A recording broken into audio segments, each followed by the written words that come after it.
going on YouTube? Hope you're having a great day as always. I'm here on my back deck because it's actually pretty nice out considering it's like getting into winter time. Blue sky, sunny day, chilling with my boy. Where is he? There he is. Oh, getting a scratch. Yeah, you get that scratch.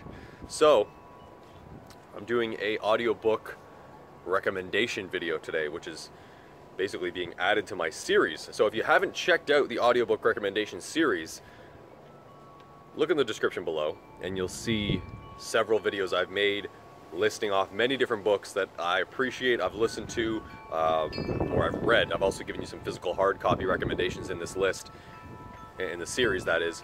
So for today's video in particular, what I'm going to do is give you 4 books, 3 audiobooks, and 1 hard copy, which I'm holding right here.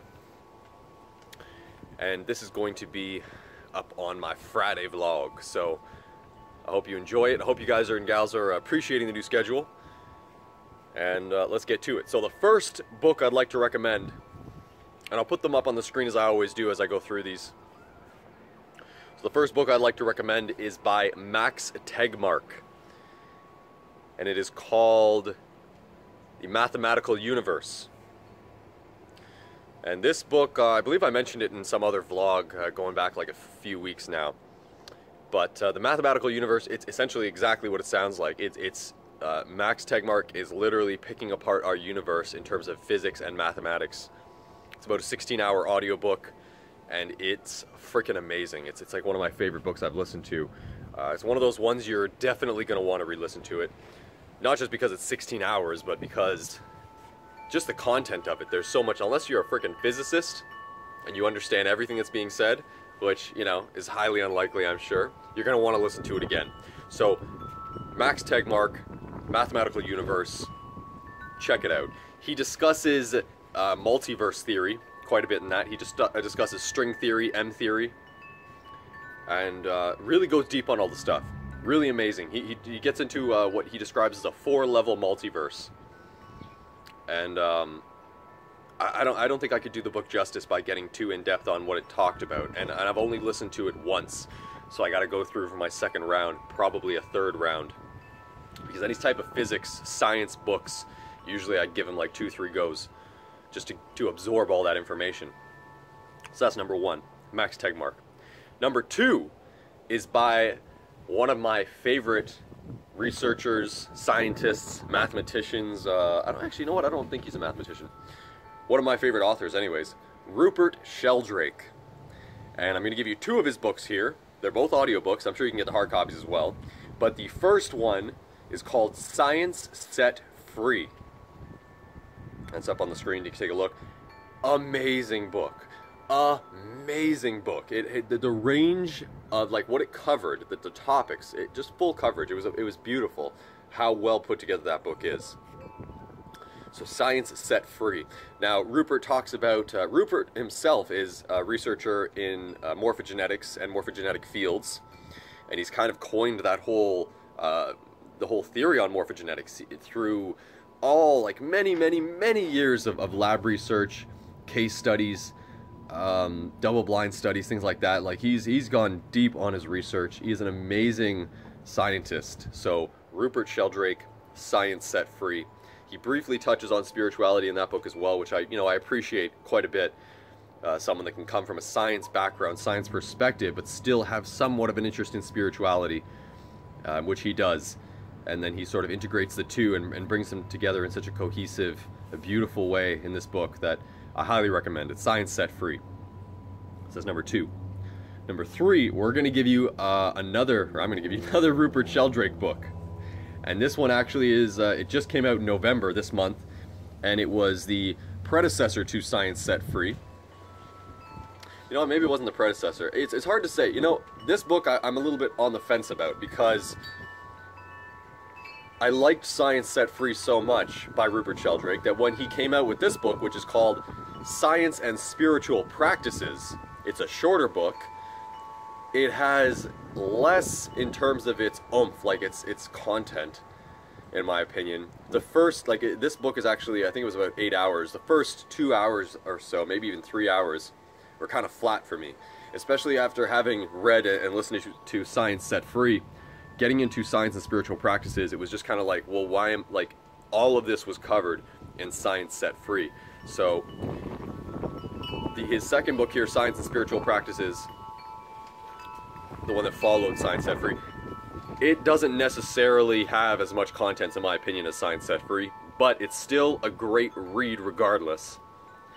And he gets more into the spiritual practices side of things towards the tail end of that book.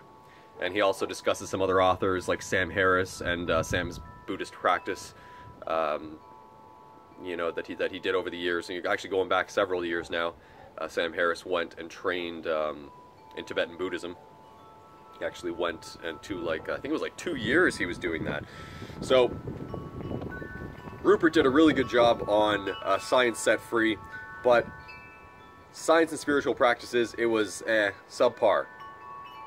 Still worth listening to, still worth reading, because it's a great author, great scientist, great content, but it doesn't hold up very well when you compare it with his previous book. Still going to recommend it for you. So I'm going to run through it again just to give you an overview. First one, Max Tegmark, Mathematical Universe. Second one, Science Set Free. Third one, Science and Spiritual Practices. So now we're going to get into a physical hard copy book. And it was sent to me by the wonderful people at the Love, Serve, Remember Foundation, which is Ram Dass's foundation. Now, I've made many videos on Ram Dass in the past, and or I've mentioned him in other videos. So this book was sent to me, and it is called Cookbook for Awakening. Core Teachings from Ram Dass. And I'm going to give you just a quick little glance at this book here. I think it's a wonderful piece of material, and I haven't fully gotten through it yet, to give you full disclosure. By the time you're watching this video, I probably have already read it though. But at the time I'm recording this, I haven't read the whole thing. And I actually have Ram Dass's other book, which is Be Here Now, and I've listened to the audiobook of that, but you know, I purchased the hard copy because there's just there's a lot there that you don't get out of the audiobook. So Ram Dass is a spiritual teacher, I guess you could say. He has very close ties. You could almost say he's an extension of the Guru Maharaji, which is a very well-known guru in India, and he had passed away many years ago. I think back in like the 70s, late 70s, early 80s, something like that. And a lot of people see Maharaji as an incarnation or representation of, in physical form, Hanuman, the monkey king from Hinduism. And I study and research Hinduism quite a bit. I'm very much into the Hindu deities such as Hanuman. And I to some degrees think of myself as like a little monkey running around this plane. So, you know, I somewhat associate to the deity Hanuman as well. So this book, Ram Dass, Maharaji, it all speaks to me in great depths. So I highly recommend you check this out. I'm going to put some links in the description below to Cookbook for Awakening. And I'm also going to put the links to the other audiobooks I've recommended here by Max Tegmark and Rupert Sheldrake. And that's pretty much going to do it for this video, for this recommendation. I'm going to come at you with more recommendations as time goes on. I usually produce these videos every few months. I'll make a new one and add it to the series. I certainly hope you guys and gals are keeping up and actually listening to, downloading, purchasing some of these things, because I think they're going to help you grow mentally. And you know, it's always good to have some sort of a reading practice, I like to call it. You know, it can be an audiobook practice or something like that, but something that's expanding your mind. You know, helping you rewire yourself in a positive manner. So that's what I wanted to share with you today. I hope you appreciate it. I hope you like this video. I'm going to say, Dante, say goodbye. Good boy. That was kind of tense. It's all good. We wish you a happy day, and we'll see you again next time. Peace.